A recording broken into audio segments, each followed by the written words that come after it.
네, 오늘의 세 번째 한 랭킹입니다. 데이터 짜맞추기. 네, 채널A 취재 결과 감사원이 문재인 정부 초대 경제수석이자 소득주도 성장 정책을 주도했던 홍장표 전 경제수석을 소환할 계획입니다.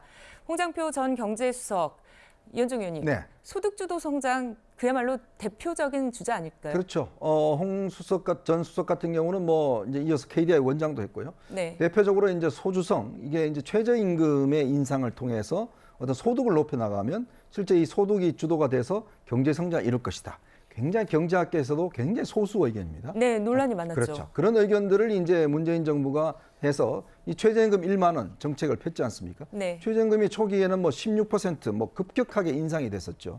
결국 만 원대는 안 됐습니다만은 두 차례 걸친 이 최저임금 인상으로 인해서 많은 자영업자, 소상공인들이 고통을 겪었습니다. 왜냐?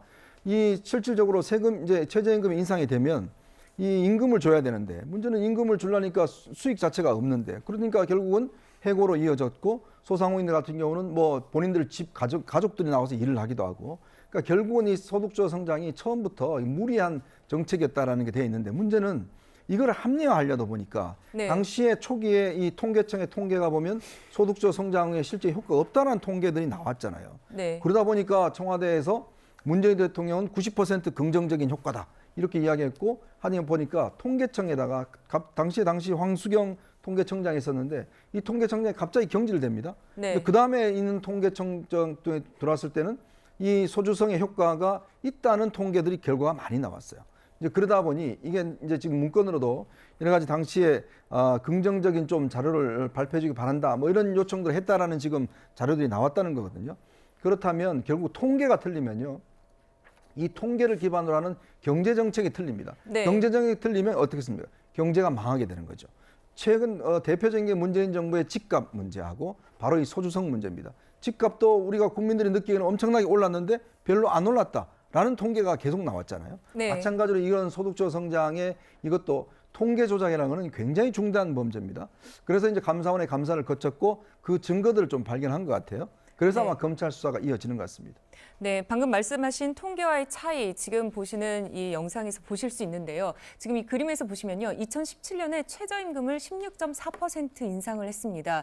그러고서 2018년 1분기에 이 결과를 보자 하고 통계를 봤더니 소득 하위 20%에 있는 분들의 이 소득이 128만 원으로 역대 최저폭으로 내려간 것으로 나왔습니다. 그러니까 이렇게 차이가 있었는데요. 그러면 2018년 당시 통계청장 발표와 달랐던 대통령실의 소득주도 성장에 대한 차이 들어보시죠. 문재인 대통령 발언입니다. 통계를 보면 고용시장 내에 고용된 근로자의 임금은 다 늘었다. 특히 저임금 근로자 쪽의 임금이 크게 늘었다. 이런 부분은 소득주도 성장, 최저임금 증가의 긍정적 성과이다. 소득주도 성장, 최저임금 증가의 긍정적 효과를 충분히 자신 있게 설명해야 한다. 긍정적인 효과가 90%다. 네, 문재인 대통령은 당시 긍정적인 효과가 90%라고 했는데요. 최진봉 교수님, 그때 당시에 이거에 대한 이 논란은 어땠습니까? 그 당시의 논란은 이제 네. 그 당시에는 사실은 말씀하신 것처럼 야당 같은 경우에 그 당시의 야당 같은 경우는 소득주도 성장이 성과가 없다라고 주장을 했었고 예. 여당은 성과가 있다고 주장을 했었죠. 이번에 감사원에서 조사한 내용을 보면 이런 내용인 것 같아요. 표본을 추천하는 과정의 논란인 것 같아요. 네. 2017년도 당시에 조사 내용을 보면 올랐어요. 그러니까 2017년도 저소득층의 소득이 전년보다 10% 늘었다 이런 결과가 나왔어요. 그 결과 때문에 아마 저런 발표를 했다는 거 저는 보여지고요. 다만 이게 2018년도에 표본수를 8,000명으로 늘렸는데 그 조사에서는 오히려 8%가 하락을 했어요. 네. 여기서 이제 문제가 발생하는 건데요. 그냥 감사원이 보고 있는 건 이거 같아요. 지금 이 2017년도에는 저소득층이 전년보다 10% 소득이 늘었기 때문에 성과가 있다고 봤는데 2018년도에 좀 표본수를 늘려서 조사를 해보니까 도리어 하락을 했단 말이죠. 그래서 여기에 개입한 게 아니냐라고 지금 감사원은 보고 있는데 네. 이제 문제는 여기 그 문재인 정부에 있었던 분들의 주장은 뭐냐면 당시에는 무작위 추출 방식이었어요. 표본을 8,000명을 그러니까 뭐 소득 구분 없이 그냥 8,000명을 무작위로 추출해서 조사를 한 거죠. 예. 근데 그래서 이런 결과가 나와서 아마 통계청에서 이걸 좀 보정을 하는 방식으로 뭘 했냐면 대표성을 높여서 표본을 추출한 거예요.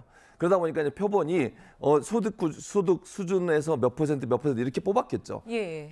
그러다 보니까 다시 또 올랐어요. 그러니까 이제 뭐 논란은 뭐냐면 이 표본을 추출하는 과정이 왜 이렇게 바뀌었냐. 네. 근데 이제 그 당시에 통계청 주장은 표본을 무작위로 하다 보니까 소득 수준이 불균형하게 너무 많이 들어오는 예, 부분. 섞여서 그렇죠. 했다는 그러다 거죠. 보니까 네. 제대로 조사가 안 됐다고 주장을 해서 표본 추출 방식을 바꿨다고 주장을 하고 네. 지금 감사원의 주장은 그 당시에 청와대가 영향을 미쳐서 표본을 일부러 바꿔가지고 이렇게 숫자를 바꾼 거 아니냐 이렇게 의심을 하는 거예요. 그래서 네. 저는 이 부분은 통계 전문가들이 모여서 이 표본 추출 방식을 바꾼 것이 과연 문제가 있느냐 없느냐 이걸 따져보면 된다고 생각합니다.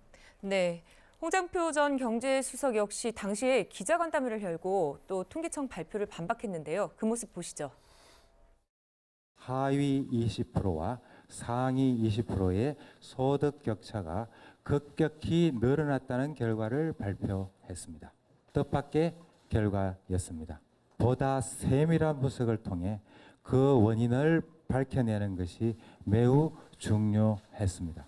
분석한 결과를 보면요. 원래 저소득층의 소득 증가율이 고소득층에 비해 높다는 사실이 나타났습니다.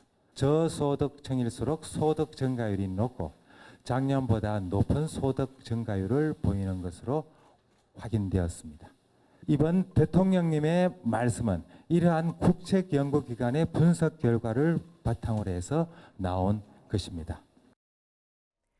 네, 그러니까 문제는 통계청의 발표 자료와 소득주도 성장의 효과가 달랐다는 거고 이론에서 통계청장이 바뀌는 그런 일이 벌어졌다는 건데요. 박성규 의원님, 이런 상황이 사실 흔하진 않았습니다. 당시에도 큰 이슈 아니었습니까?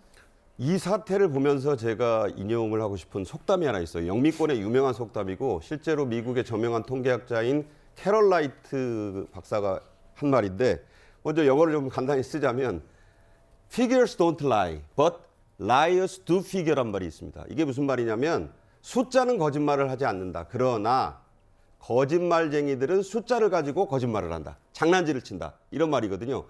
통계라는 것은 어느 부분을 가지고 바라보느냐의 관점의 타에 따라서 다른 통계는 나올 수가 있습니다. 네, 그렇죠. 그렇지만 숫자가 가진 그 진실 자체를 왜곡하면 안 된다. 당시에 황수경 전 통계청장이 정치적 도구로 활용되지 않도록 이란 말을 해요. 정치적 도구, 자 통계가 특정한 정치적 목적을 위해서 부풀려지거나 줄여지거나 어느 부분이 과도하게 확대되거나 이래서는 안 된다는 겁니다. 따라서 이 논란은 감사원의 감사도 이제 지켜봐야 되겠지만 어떤 특정한 데이터, 로 데이터를 가공하는 과정에서 특정한 정치적 목적의 이런 숫자들의 진실을 왜곡하는 그런 사태가 벌어졌느냐를 봐야 되거든요. 따라서 거짓말하지 않는 숫자를 과연 거짓말쟁이들이 숫자를 조작하거나 확대 왜곡한 부분이 없는지 이 부분이 핵심이라고 봅니다. 네, 홍장표 당시 청와대 경제수석, 당시 강신욱 한국보건사회연구원 선임연구원 등에게 통계자료에 대한 검증을 다시 해달라고 맡겼습니다. 그러자 이번에는 대통령실에서 주장한 것과 같은 결과가 나왔습니다. 이 과정에서 핵심 이슈 어떻게 봐야 될까요? 정혁진 변호사님. 결국은 이제 강신욱 그 박사가 통계청장이 됐죠. 그런데 네, 그렇죠. 그런 걸 다 떠나가지고 경제가 성장하면 소득이 따라 올라가는 것은 당연하죠. 네. 근데 이제 소득주도 성장이라고 하는 것이 말은 그럴듯하지만 실제로는 그렇지가 않아요. 왜냐하면 소득이 늘어났다라고 하는 것은 다른 측면에서 보면 기업이나 특히 자영업자 입장에서 보면은 그만큼 비용이 늘어났다는 이야기거든요. 그러니까 그다음에 또 한 가지는 뭐냐면은 저희 사무실 같은 경우에도 제일 막내 직원 임금을 올려주면 그 사람만 올려줍니까? 계속 연쇄적으로 올려줄 수밖에 그렇죠. 없어요. 네. 그러니까 결국은 기업이나 특히 자영업자 같은 입장에서 보면은 일자리를 유지할 수가 없어요. 사람을 뽑을 수가 없다고요. 그러니까 일자리가 확 감소하게 되는 거죠.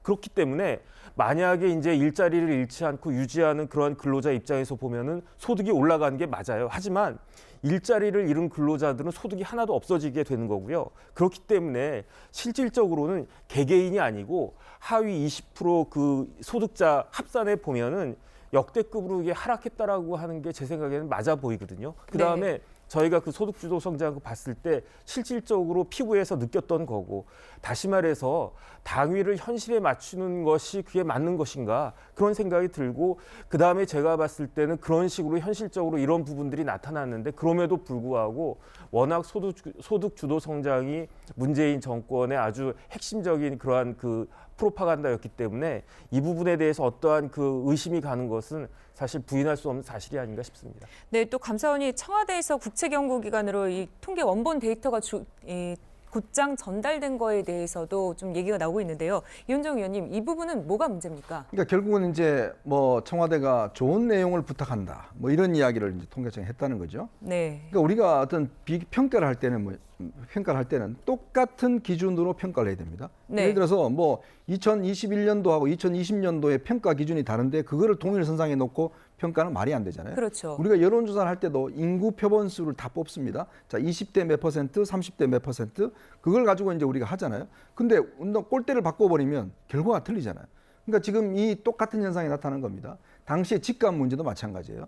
당시에 국토부에서는 집값이 그렇게 크게 오르지 않았다라고 이야기했습니다. 네. 그런데 당시에 KB라든지 집값을 그 통계내는 이런 경실련 이런 단체에서는 집값이 50% 이상 올랐다고 발표를 했어요. 네. 그러니까 그때 김현미 장관이 뭐 집값 크게 안 올랐다 했는데 현실은 어떻습니까? 우리 국민들 지금 와서 다 알잖아요. 집값이 엄청나게 올랐다는 걸 아는데 문제는 그 통계 자체를 어떤 면에서 보면 표본이라든지 통계내는 방법을 달리함으로 인해서 안 오른 것처럼 보이는 거예요. 안 네. 오른 게 아니라 마찬가지예요. 이 소득주도 성장도 효과가 없는데 효과가 있는 것처럼 포장하는 여러 가지 지금 기준들을 제시를 했고, 그게 네. 이제 이 통계청과 청와대가 바로 저래야 하는 겁니다. 통계청에서 청와대에서 이거 다시 좀 해석해 달라. 대통령도 그런 식의 이야기를 하고 거기에 맞는 또 통계청장이 또 임명이 돼요.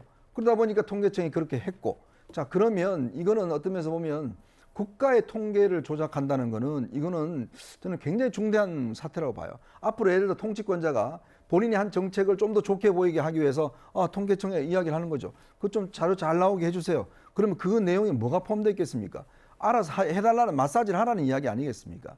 네. 그렇다면 이 부분은 아마 지금 여러 가지 오고 간 문헌들에 대해서 지금 감사원이 확보를 한 걸로 알고 있습니다. 네. 그래서 검찰의 수사를 의뢰한 것이고 아마 이 부분은 좀 검찰 수사를 통해서 진위가 좀 밝혀질 걸로 저는 보여집니다. 네, 정혁준 변호사님, 사실 통계법에 의해서도 좀 문제가 되는 부분이 있다고 들었는데 네네. 어떤 부분입니까? 그러니까 통계를 조작하거나 통계와 관련해 가지고 어떤 그런 행동을 하게 되면은 네. 통계법에 형사처벌 규정이 있습니다. 그래가지고 그런 경우에 징역 3년 이하 징역에 처해질 수도 있거든요. 그런데 제가 알고 있기로는 통계법으로 사실은 처벌되는 그 사례는 거의 없었는데 네. 이번에 만약에 감사원이 이제 감사를 갖다가 하고 그래서 이제 문제가 있다라고 하는 것들이 발견이 되면 확인이 되면 그러면 검찰에 수사 요청을 할 수 있을 것 같고요. 그렇게 되면 어떤 일이 벌어질지는 좀 지켜봐야 될 것 같습니다. 네, 최진봉 교수님, 그런데 청와대에서 이 통계청에 협의 문건을 보낸 것 자체가 또 문제는 아니다라고 보는 시각도 있을 수 있는데요. 그러니까 제가 아까 말씀드린 것처럼 협의 문건을 보낸 것 자체를 문제라고 보진 않아요. 그게 예를 네. 들면 통계 조작으로 이루어졌느냐 하는 부분에 대한 검증이 저는 필요하다고 보거든요. 네. 그러니까 통계를 하는 방식은 여러 가지 방식이 있을 수 있잖아요. 어차피 통계를 전 국민을 대상으로 할 수는 없고 표본을 추출해서 해야 되는 과정인 것인데 그 표본 추출의 과정에 대해서 제한을 했다고 하는 것 자체를 문제 삼을 수는 없다고 봅니다. 다만 그것이 예를 들어서 특정한 방향으로 하라라고 지시를 하거나 또는 뭐 통계가 조작될 수 있거나 아니면 어떤 그 변수를 바꿔가지고 결과마저도 영향을 미칠 수 있는 정도까지 미치는 그런 내용이 있다면 문제가 될 수 있겠죠. 그래서 지금은 문건을 보냈다는 것 자체만 가지고 문제를 삼을 수 있는 상황은 아니라고 보고요.